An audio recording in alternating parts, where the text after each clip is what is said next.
विद्यार्थियों, आज हम एविएट्स का पार्ट बी या जो हमने पहले लेक्चर में यहाँ पर जिन जिन बातों को ले लिया था उसके अलावा जो बातें यहाँ पर रह गई थी उनके बारे में हमको डिस्कशन करना है, चर्चा करनी है। सबसे पहले हमारे पास यहाँ पर जो नाम आता है और उसके हिसाब से जो इमेज आती है वो है यहाँ पर चित्र विस्तारक यंत्र।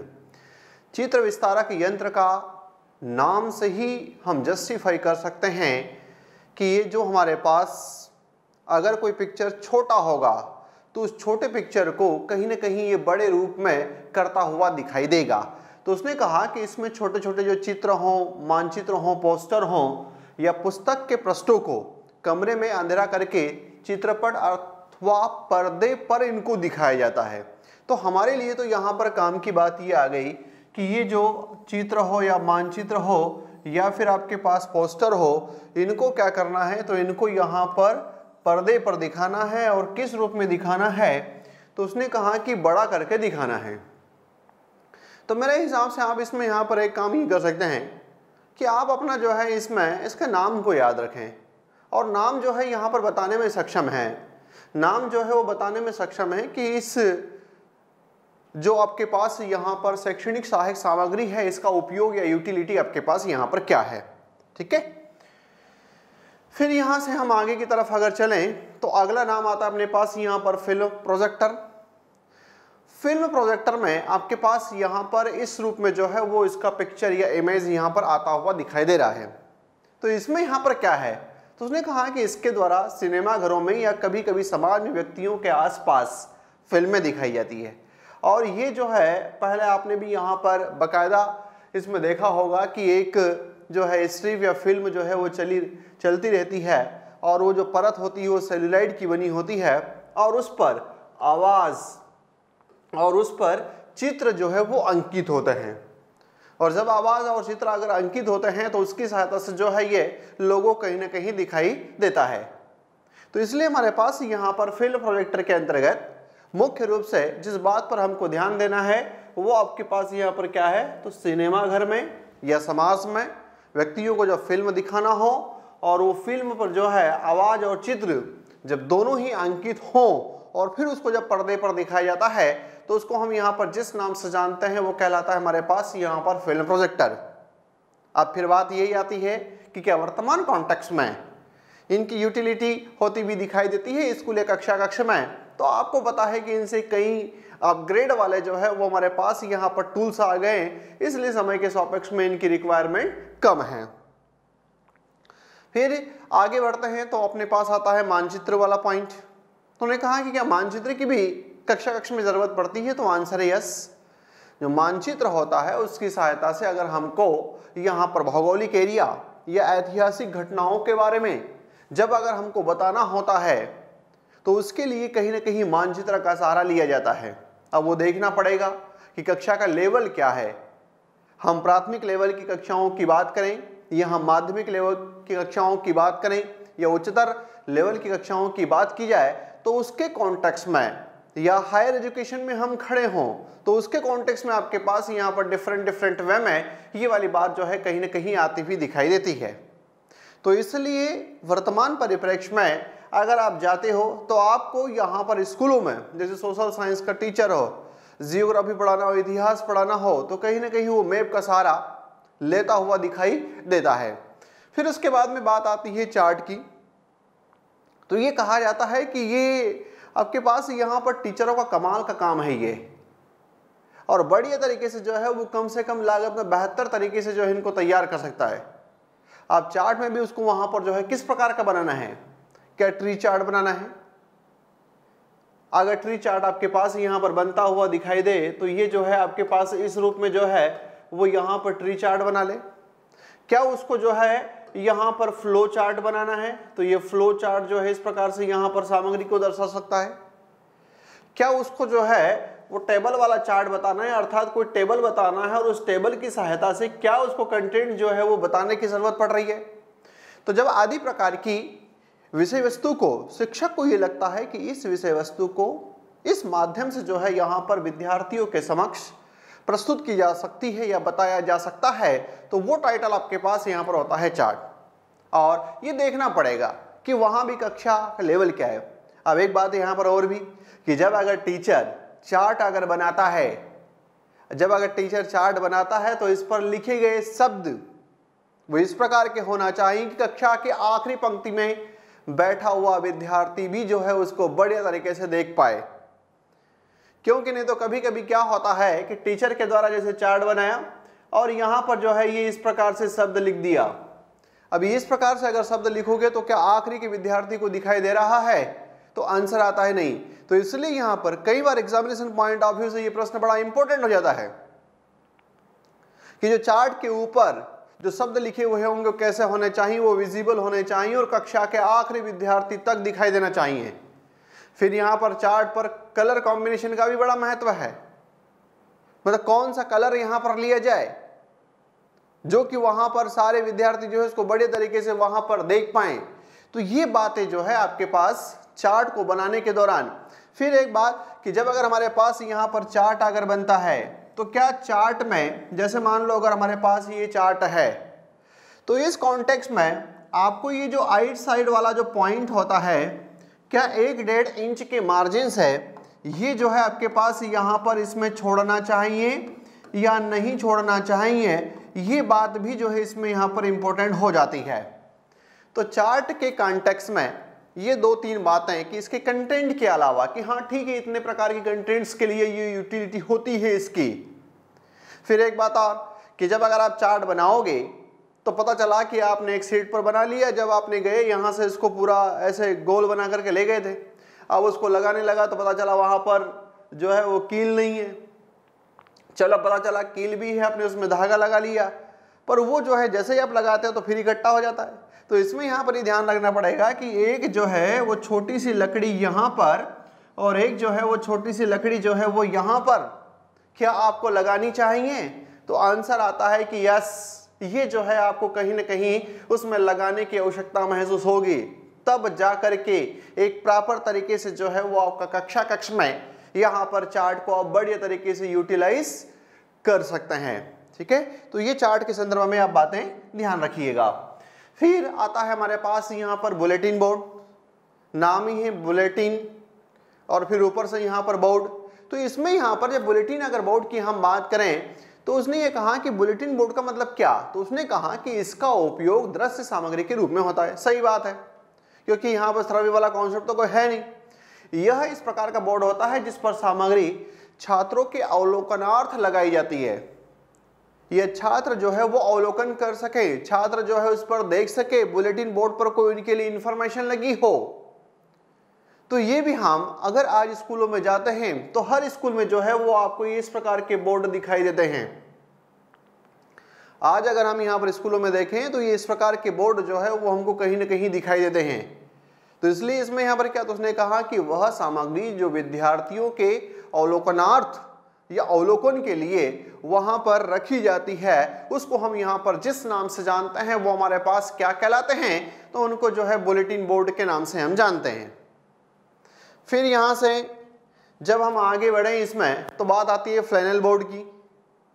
अब फ्लैनेल बोर्ड का जो कॉन्सेप्ट है वो भी आपको इस इमेज में जो है वो स्पष्ट रूप से दिखाई दे रहा है, जिसमें आप ये देख रहे हैं कि चारों तरफ जो है आपके पास फ्रेम है और ये फ्रेम में यहाँ पर अगर हम देखें इसमें तो उसने ये कहा कि जिस पर ये फ्रेम के ऊपर एक फ्लैनेल चढ़ा है और इस फ्लैनेल के ऊपर हमने यहाँ पर ये देखा कि जो है भिन्न भिन्न प्रकार के चित्र या मानचित्र को जो है वो थोड़ा दबा करके इस पर यहाँ पर चिपका देते हैं।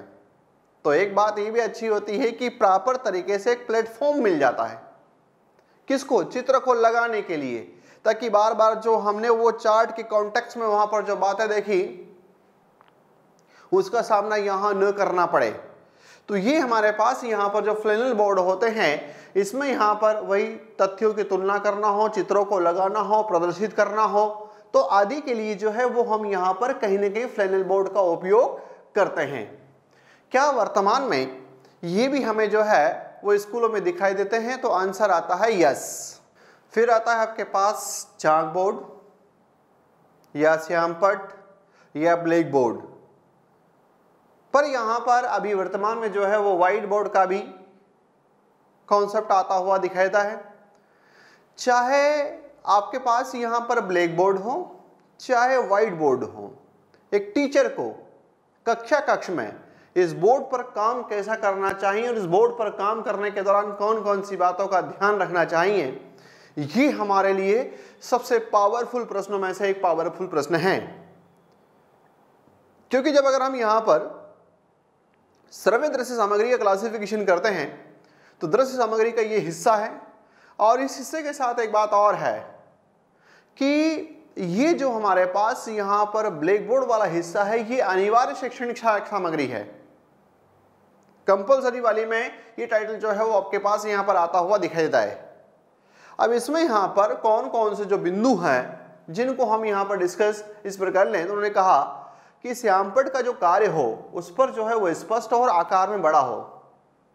तो सभी छात्र अपनी सीट पर बैठे बैठे इसको आराम से यहां पर देख सकते हैं। मतलब आपको इसमें जो है वो बात यहां जो याद रखनी है वो है ये कि आप व्हाइट बोर्ड पर काम करो या ब्लैक बोर्ड पर काम करो, वो जो है वहां पर स्पष्ट हो। जैसे अगर ये पावर पॉइंट प्रेजेंटेशन है तो ये जो है आपके पास यहां पर स्पष्ट है। अगर मैं इस पर लिखता काम करता तो मेरे द्वारा जो है वो यहां पर इस प्रकार से जो है शब्दों को लिखता ताकि जो है वो बढ़िया तरीके से सारे विद्यार्थियों को विजिबल हो जाते। तो पहला पॉइंट आपके पास यहां पर कि जब भी अगर हम इस पर काम करेंगे तो वो काम स्पष्ट होगा तथा शब्द का आकार जो है वो एक एप्रोप्रिएट रूप में यहां पर होते रहना चाहिए। दूसरा कि जब हम लिखते हैं तब हमको वहां पर कक्ष में बोलते भी रहना चाहिए। अब इसमें यहां पर कि जब हम लिखते हैं तो कक्ष में बोलते रहना चाहिए, क्योंकि क्या होता है कुछ जो है टीचर यहां पर इस प्रकार से खड़े हैं और बस जो है वो अपना कंटेंट जो है वो लिखते जा रहे हैं। अब जब अगर आपकी कक्षाओं की अगर हम बात करें तो आप केवल लिखने का काम कर रहे हैं, तो वो जो बैठा हुआ है कुर्सी पर बेंच टेबल पर जो बैठा हुआ है वो जो है बातें करने लग जाएगा। तो आपको लिखने के दौरान एक प्रॉपर वाला जो आपके पास पॉइंट आता है कि आप बोलते भी रहो ताकि वो जो है उनका एक एस्पेक्ट वापस जो है वो सुनने वाला भी, और उनको लगेगा कि नहीं टीचर जो है कुछ न कोई महत्वपूर्ण बात यहाँ पर बोल रहे हैं। दूसरी बात कि जब लिखने के दौरान अगर हम बात करते हैं, अगर हम यहाँ पर राइट हैंड हैं तो आपका लिखने के दौरान जो है वो आपका इस प्रकार से एंगल चले। तो जब अगर आपका इस प्रकार से एंगल चलेगा तो ये 45 डिग्री के एंगल के कॉन्टेक्स्ट में जो है वो वहां पर बात आती हुई दिखाई देगी।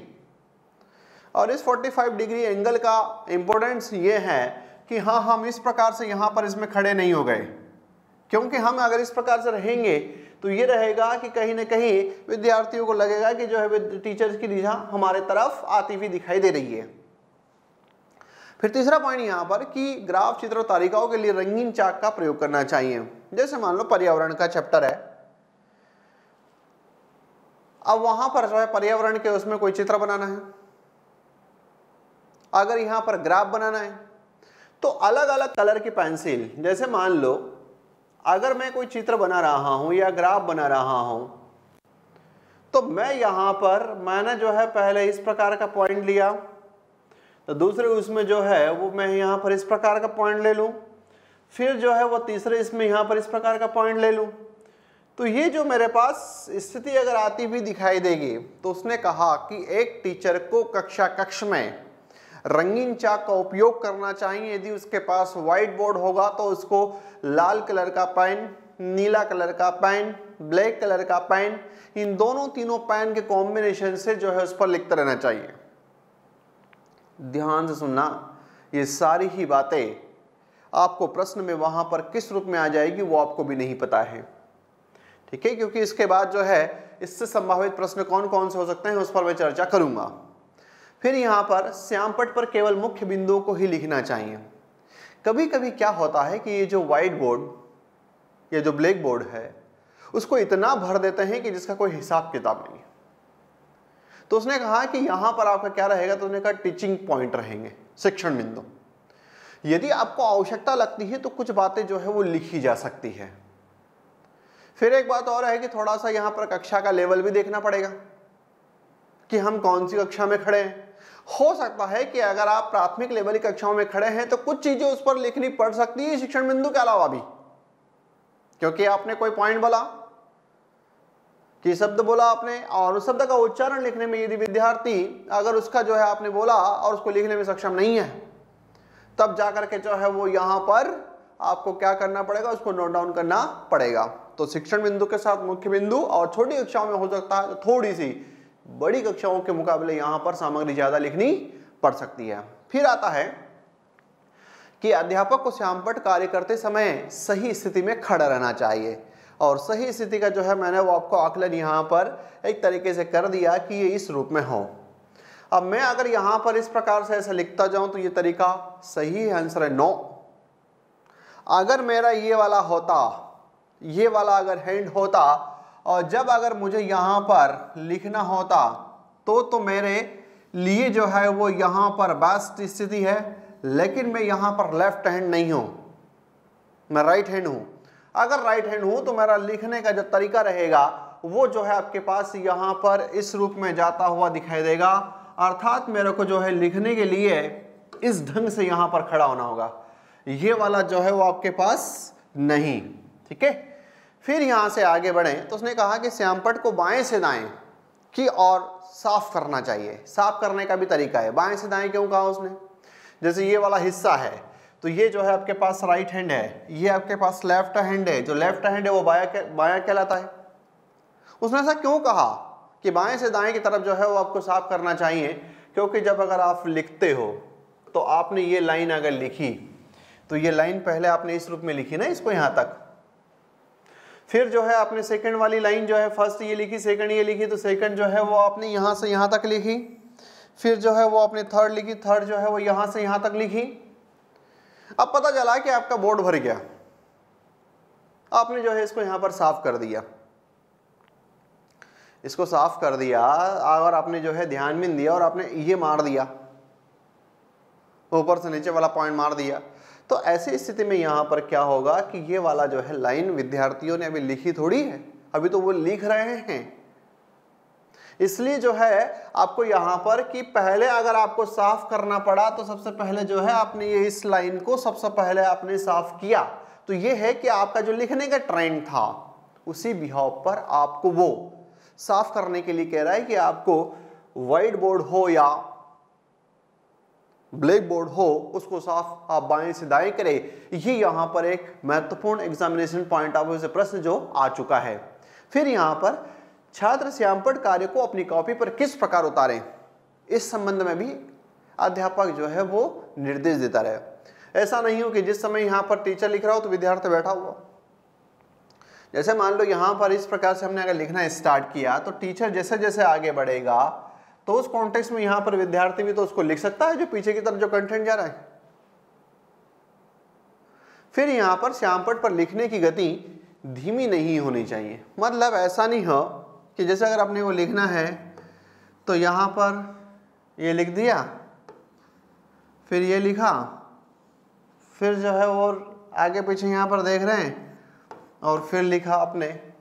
तो उसने कहा कि लिखने का एक सिस्टम होता है, एक स्पीड होती है, और आप यहाँ पर ऐसा भी नहीं हो कि शताब्दी चला दें और शताब्दी चलाने में जो आपकी राइटिंग हो वो जो है आप लिखे और खुदाबाची वाले सिस्टम पर कार्य करने लग जाएं। तो इसलिए यहाँ पर एक एप्रोप्रिएट वाली जो गति होती है वो कहीं ना कहीं उसमें होनी चाहिए। फिर आगे बहुत अधिक और बहुत देर तक नहीं लिखते रहना चाहिए। पता चला कि स्कूलों में 40 मिनट का पीरियड है और 30 मिनट टीचर आया और बस ब्लैक बोर्ड पर छापता रहा, व्हाइट बोर्ड पर छापता रहा, तो क्या इतने समय तक जो है वो आपको इस पर लिखना चाहिए? तो आंसर आता है कि नहीं, इतने समय तक जो है वो आपको इस पर लिखने की आवश्यकता नहीं है और न ही आपको लिखना चाहिए। ठीक है, फिर यहाँ पर श्यामपट्ट पर जो कुछ भी लिखा जाए वह विषय वस्तु संबंधित हो, मतलब ये ध्यान रखना पड़ेगा कि हमारा टाइटल सब टाइटल क्या है। तो यदि मैं यहाँ पर टाइटल सब टाइटल से रिलेटेड अगर लिखूंगा तो कंटेंट ज्यादा रेलेवेंट होगा। तो उसने ये कहा, एक ध्यान रखने लायक बात है क्योंकि वैसे तो सब अपने अपने क्षेत्र में यहाँ पर विद्वान है, लेकिन उसने इस बात को भी हाईलाइट कर दिया है। फिर श्याम पट पर लिखते समय इस बात का ध्यान रखना चाहिए कि उसका कोई भी भाग किसी बालक के लिए चमक तो नहीं रहा है। बहुत मोस्ट इंपोर्टेंट। कभी कभी आप देखना कि जैसे यहाँ पर लाइट है, अब लाइट जो है इस प्रकार से लगा हुआ है कि ये लेटर जो है वो पर्टिकुलर, फॉर एग्जांपल के लिए अगर अपन इसकी बात करें तो ये जो है एक सेंटर बैठा हुआ है, एक इधर की तरफ एक इधर की तरफ, उधर की तरफ बैठा हुआ है, उसके लिए चमक रहा है। वो सब बोलता है सर जो है यहाँ पर जो आप व्हाइट बोर्ड पर लिख रहे हो वो चमक रहा है, मुझे दिखता नहीं है। तो इसका ध्यान कौन रखेगा? तो उसने कहा कि इसका ध्यान भी जो है वो एक अध्यापक को कहीं न कहीं रखने की आवश्यकता महसूस होगी और उसको ध्यान रखना चाहिए। फिर चित्र आदि बनाने में शिक्षक को अधिक समय नष्ट नहीं करना चाहिए। जब अगर आपको लग रहा है कि कोई ऐसा डिफिकल्ट टास्क वाला चित्र जिसमें आपने बहुत समय लगा दिया, तो इसलिए तो फिर उसने कहा चार्ट बना लो, उसका जो है वो चित्र विस्तार केंद्र की सहायता से सीधे जो है इसको पर्दे पर प्रोजेक्शन कर दो। तो कभी कोई डिफिकल्ट टास्क वाले पिक्चर्स आ जाते हैं तो उनके लिए तो ये जो है आपके पास अन्य रूप में सिंपल वाली बात है, तो ठीक है आप वहां पर क्रिएशन करो। हाँ, उस कॉन्टेक्स्ट में भी ठीक है जब आप विद्यार्थियों के लिए जो है उनका मोटर पैटर्न ऑफ बिहेवियर, उनकी स्किल को जो है डेवलप करना चाहते हैं तब भी ठीक है। फिर यहाँ पर कक्षा छोड़ने से पूर्व ब्लैक बोर्ड हो या व्हाइट बोर्ड, इसको साफ करके जाना चाहिए, जो कि अधिकतर टीचरों की ये खासियत नहीं होती। अपना लिखा हुआ और जो पीछे आने वाला जो नेक्स्ट लेक्चर में आने वाला टीचर होगा वो जो है उसको साफ करे। अगर आप भी इस प्रकार के मोड वाले व्यक्ति हैं तो आपको जो है वो ध्यान रखना चाहिए कि जो भी हम यहाँ पर इस पर लिखेंगे वो लिखने के दौरान हमारे द्वारा यहाँ पर वो रहेगा कि हम कक्षा छोड़ने से पूर्व उसको कहीं ना कहीं क्या करके जाएंगे, इरेज करके जाएंगे, साफ करके जाएंगे। जैसे अगर मैंने यहाँ पर ये लिखा और मैं जो है मेरी कक्षा खत्म बस चला गया, तो मेरा दायित्व ये बनता है कि मैं जो है यहाँ पर इसको साफ करूँ। फिर यहाँ पर कभी कभी बड़ा मज़ा आता है, ये जैसे चाक है तो ये खेल रहे हैं, पेन है तो जो इसको खेल रहे हैं। तो तुम जब पेन को अगर खेलोगे तो तुम्हारा विद्यार्थी भी तुम्हारे साथ पेन को खेलने लग जाएगा। तुम्हारा विद्यार्थी भी जो है वहाँ पर अन्य बच्चों के साथ वार्तालाप में मग्न हो जाएगा, उसको बताए कि टीचर तो जो है वो पेन से यहाँ पर खेलता रहता है।